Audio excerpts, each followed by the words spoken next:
In today's video, we are going to talk about mood management for kids. And at the end of the video, I will introduce you to a couple of fun exercises you could use for your daily ritual.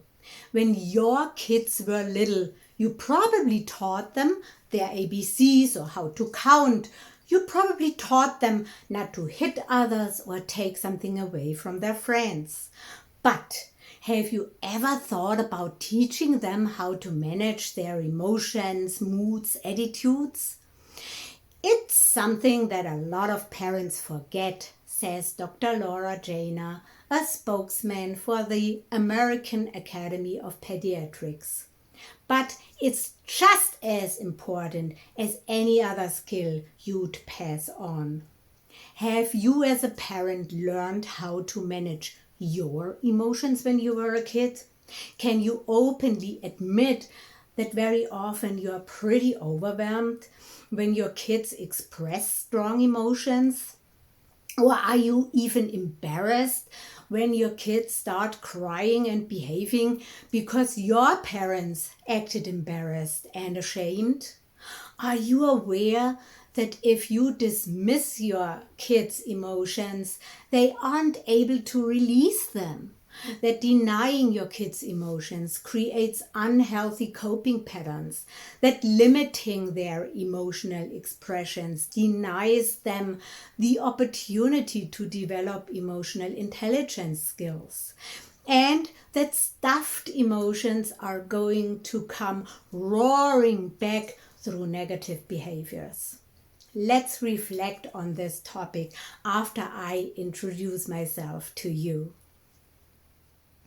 Hi, it's Monika, your intuitive trauma transformation coach, who helps you face and successfully navigate through the storms of life, guiding you through a most powerful self-healing process and teaching you all the mindfulness tools you need to embark on your journey to your core self and create the life you've always envisioned. Mood and attitude are at the center of most of the choices your kids will make, like what to eat, how much to sleep, whether or not to exercise, and also how well they are able to focus and learn. If they don't have good ways to deal with negative feelings, they may not have the motivation to decide to do the healthiest and most successful things. And managing moods is not something that people are born knowing how to do. Expecting a 10-year-old, for example, to know how to regulate their own mood is like expecting a 3-year-old to know how to tie their shoes. That's not how it works. Mood management is a skill and it has to be taught. Establish a daily ritual. Like with any other skill, repetition helps to master it. Before I give you an idea of some rituals you could do on a daily basis, please click on subscribe, give me a thumbs up and hit the bell as well. As bad sleeping patterns affect both neurotransmitters and hormones, posing to impair thinking and emotional regulation skills, the following rituals are best done in the late afternoon or evening. As with everything in life, be specific in your communication. Would you just ask, how was school or how was your day? You would just get an answer like, okay, I guess.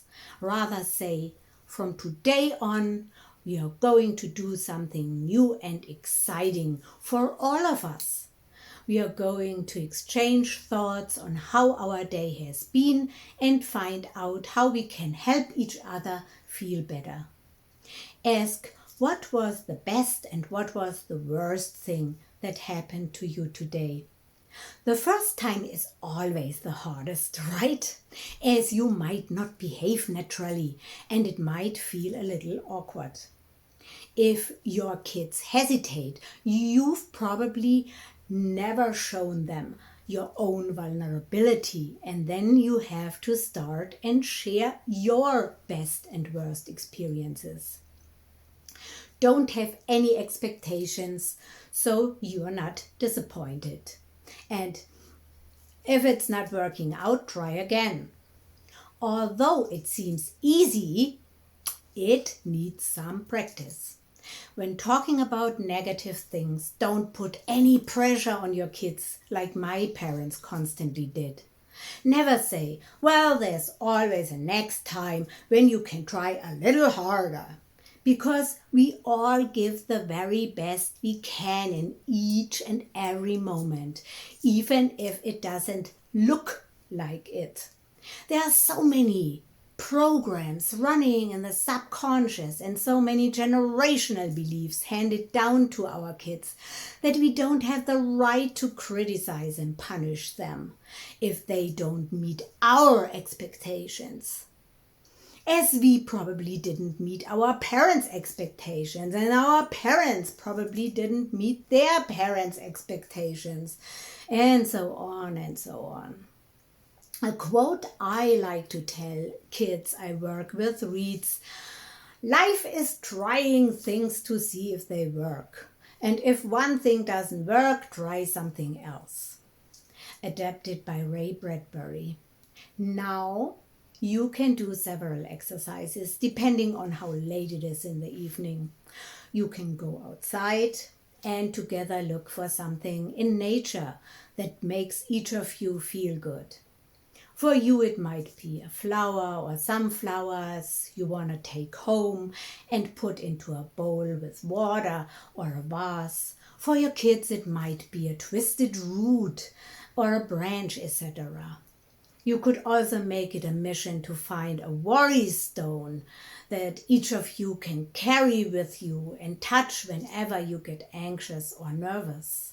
You could decorate the stones, paint them together with your kids.